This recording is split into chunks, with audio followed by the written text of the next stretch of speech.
Assalamualaikum warahmatullahi wabarakatuh. Baik, perkenalkan nama saya Ainun Zarani Rahman dari jurusan Pendidikan Akuntansi Fakultas Ekonomi. Baik, pada kesempatan kali ini saya akan menjelaskan sebuah materi yaitu hakikat perkembangan. Di dalam materi hakikat perkembangan, saya akan menjelaskan tentang pengertian perkembangan, ciri-ciri perkembangan, dan prinsip perkembangan.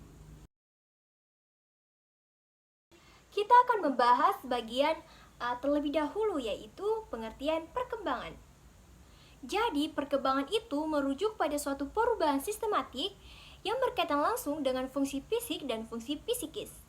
Perubahan fisik meliputi perkembangan biologis dasar yang dihasilkan dari konsepsi dan hasil dari interaksi proses biologis dan genetika itu dihasilkan dari lingkungan. Sementara itu, perubahan psikis menyangkut tentang keseluruhan dari karakteristik psikologis individu seperti perkembangan kognitif, emosi, sosial, dan moral.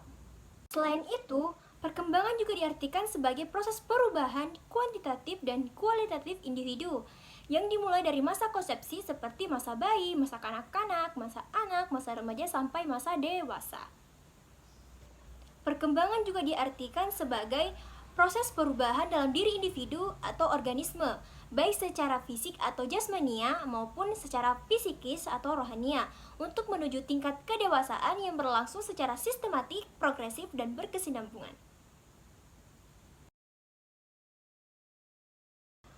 Menurut Syamsu Yusuf LN, sistematik merupakan perubahan yang bersifat saling ketergantungan antara fisik dan psikis, yang dimana hal ini juga merupakan satu kesatuan yang harmonis.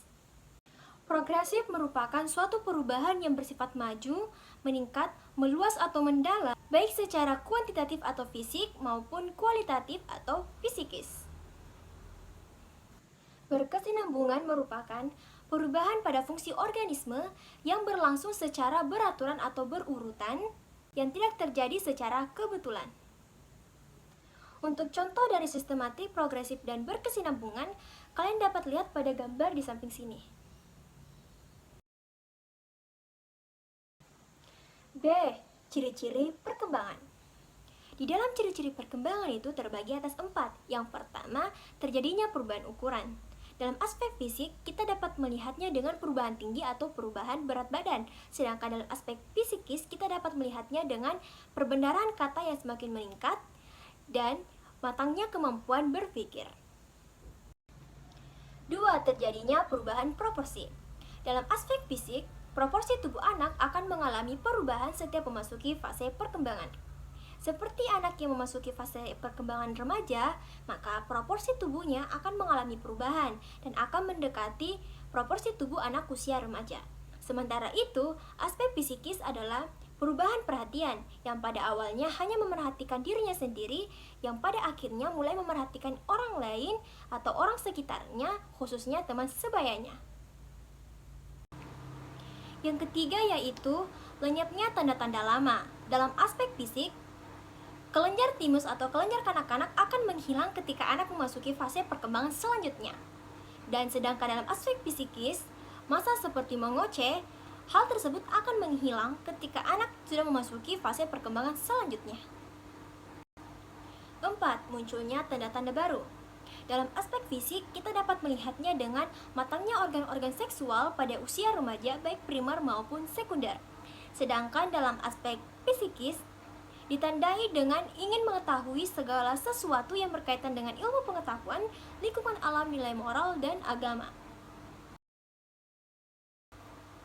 C. Prinsip perkembangan.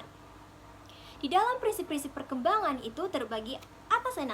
Yang pertama yaitu perkembangan merupakan proses yang tidak pernah berhenti atau never ending process.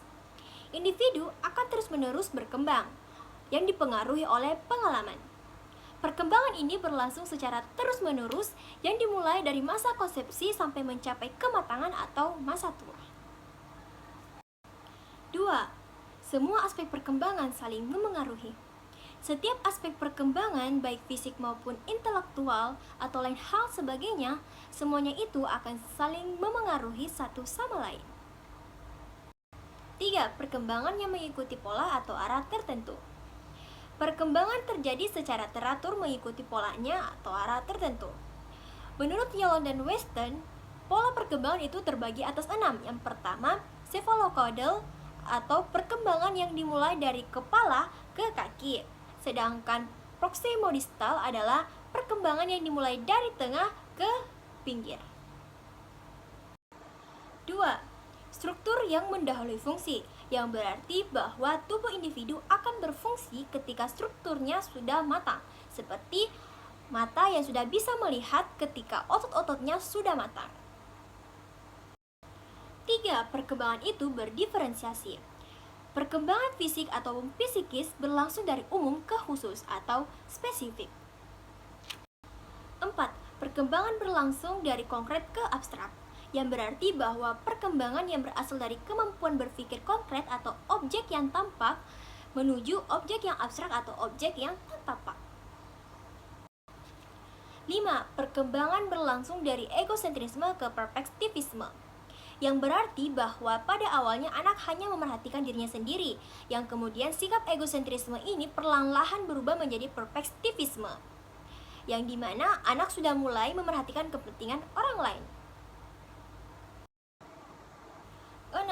Perkembangan yang berlangsung dari out control ke inner control, yang berarti bahwa anak pada mulanya bergantung pada orang lain dalam pemenuhan kebutuhannya.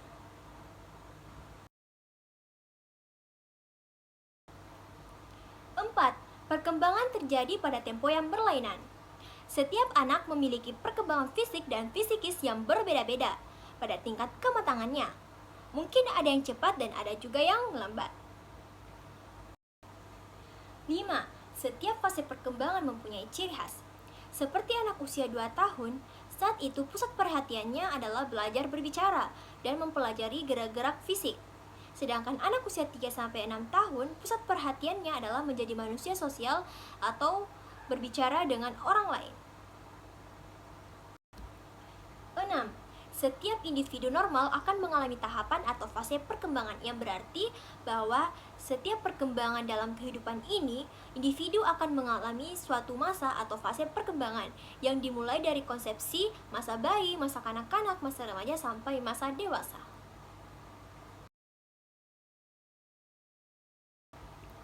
Sekian dari materi yang saya jelaskan. Wassalamualaikum warahmatullahi wabarakatuh.